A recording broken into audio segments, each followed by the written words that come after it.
જય જોહાર, જય આદિવાસી દોસ્તો. જે આપણા આદિવાસી સમાજને 2-3 જણા ભારી ગાળ્યો દી રહ્યા છે, આપણા આદિવાસી મા બહેનોની ગાળ્યો દી રહ્યા છે, તે હું એ ભાઈને કહેવા માંગુ છું કે ભાઈ તું હજુ સુધરી જા. પાછો તું શું કે આવડેનો વિડીયો બનાવ્યો કે આદિવાસી તમારે તું કઈ નહીં ઉકળે ને કઈ નહીં. દેખ, આદિવાસીને તું જંગલમાં રહેનારા માણસ છે અને ઘણા ખરાબ માણસ છે. જેને તને હાથમાં ધારિયા અને કામટી લીધી ને તેને તને તારા ઘેરથી તને વીણ લાવે, બરાબર. અને એક બીજી વાત કે તું હાવ ગાળ્યો દેવાનું બંધ કરી દે, સારું રહે તારા માટે. અને હા, હજુ બી હું કહું છું કે આની પર જે આપણા આદિવાસી સમાજને કહેવા માંગુ છું કે આની પર એકદમ કાર્યવાહી થાય ને એકદમ આના હાળાને માફી માંગે. નીતેર હશે ને આવી રીત બીજા બી ગાળ્યો દેવા માંડે, બીજા બી લોકો ગાળ્યો દેવા માંડે ને આપડતું કંઈ થાય જ નહીં. એવું નહીં થવું જોઈએ. આના માણસને હવે બધા ટાઈમ નથી આલવાનો.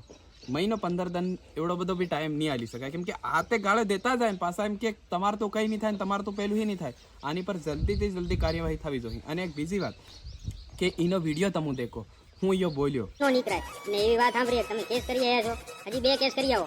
મારી ઓપનમાં ચેલેન્જ છે, જાઓ. દેખ્યો તમે વિડીયો હું બોલ્યો દે. અને તો વાત સાંભળ બેટા કે દેખ, આદિવાસી આ દેશના મૂળ માલિક છે અને તો આવી રીતના બોલતા પહેલા 100 વાર વિચાર લેવાનું હતું તાર.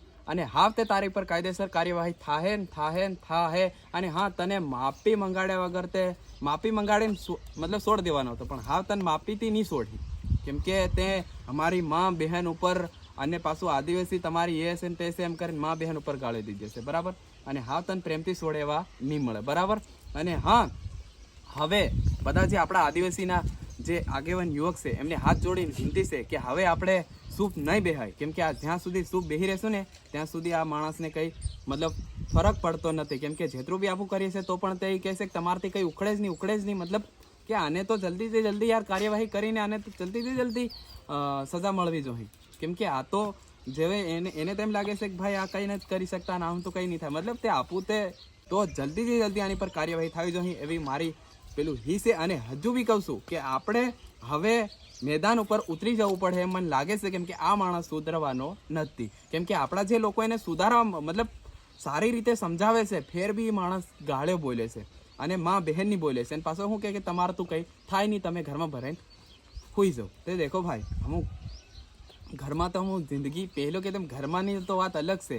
હમો ભારી ખતરનાક માણસ છે, તું રહેવા દે લે અને ઇજ્જતથી હાવ તું થોડોક સમય શાંતિ રાખ. તારી પરની કાયદેસરની કાર્યવાહી થાહે. જય જોહાર, જય આદિવાસી.